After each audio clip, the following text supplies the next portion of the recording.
Oi galera, tudo bem? Beleza? Nessa videoaula a gente vai dar uma olhadinha nas diferenças entre imagens rasterizadas, né, imagens de bitmap, e imagens desenvolvidas a partir de vetores, imagens vetoriais. Tá? Bom, eu tenho aqui dois exemplos disso. Tá? Esse grande quadro aqui, que é proveniente de uma foto, tá? Uma foto de uma escultura em papel, que eu fiz já há algum tempo, é um arquivo de bitmap. Tá? É uma imagem, aliás, de bitmap. Repare que conforme eu aumento o zoom, a imagem vai se distorcendo. Né? Os quadrados que formam a imagem de bitmap, eles passam a aparecer. Tá? Vocês já vão entender a respeito desses quadrados logo mais. Correto? Enquanto que numa imagem vetorial, olha só, não importa o quanto eu aumente, a imagem vai estar sempre intacta. Né? Ela não sofre alterações na sua forma. Tá certo? Muito bem. Isso quer dizer que eu posso ampliar uma imagem vetorial tanto quanto for, né? Tanto quanto for necessário, e ela não vai perder sua característica. Tá? Já uma imagem de bitmap vai perder a sua característica de visualização. Vamos dar uma olhadinha aqui. Olha só o que acontece. Né? A imagem de bitmap ela é constituída de vários quadradinhos em linhas e colunas. Tá? Você tem lá um quadro, esse quadro é dividido, né? E cada subdivisão recebe uma característica, né, de cor, enfim. Né? Como vocês podem ver aqui, eu já deixei separadinho. Eu tenho aqui então o que seria, né, um prenúncio aí de um bitmap. Né? Por quê? Porque aqui eu tenho alguns quadros pintados, né, alguns quadradinhos pintados em branco, alguns pintados em vermelho, e é exatamente isso que define o meu bitmap. Tá certo?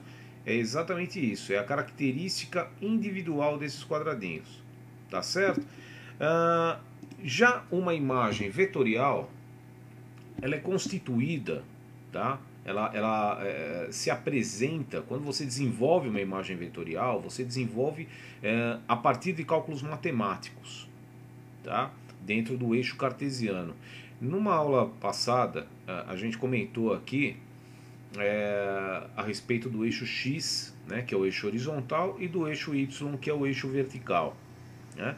E, claro, eu tenho no espaço de trabalho, né, características desse eixo, desse plano cartesiano. Se de repente eu coloco um ponto aqui, né, eu tenho um pontinho exatamente aqui, tá? Ele vai ter um lugar aqui no eixo X e um lugar também no eixo Y. Né? Ele tem uma característica de existência, né? Olha aqui, como vocês podem ver, no eixo X ele está localizado em 250.825 e no eixo Y em 71.137, tá?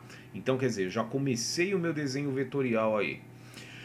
Para que eu continue o desenho vetorial, eu tenho que ter pontos ligados, né? Sempre que eu desenvolvo um outro ponto, né, eu tenho aqui, ó, em ligação, né? Esses pontos estão em ligação e o próprio Illustrator define que isso aqui, né, desse ponto para esse ponto, eu tenho um segmento de reta, tá? Então o próprio Illustrator vai ligar isso para mim. Se eu tenho esse primeiro ponto aqui selecionado e depois desenvolvo um outro ponto, ele automaticamente liga esses dois pontos. Se eu venho aqui e desenvolvo um outro ponto, ó, tenho 3 pontos e assim por diante. Tá?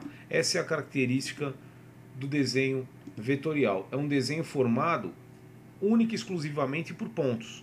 E esses pontos podem ser pontos de canto ou pontos de curva. Tá? Isso é um assunto mais lá para frente, a gente vai acabar falando sobre isso lá na frente. Tá? Bom, então vocês entenderam. Né? Uma imagem de bitmap geralmente, não em todas as possibilidades, não em todas as vezes, mas na maioria esmagadora das vezes uma imagem bitmap é uma foto, tá? Ou uma pintura digital, tá? E uma imagem de vetor é uma imagem produzida a partir de cálculos matemáticos, a partir de softwares vetoriais, tá? Que desenvolvem esse tipo de trabalho. Tá ok? Muito bem, pessoal. Obrigado pela atenção de vocês. A gente se encontra na próxima videoaula. Até lá!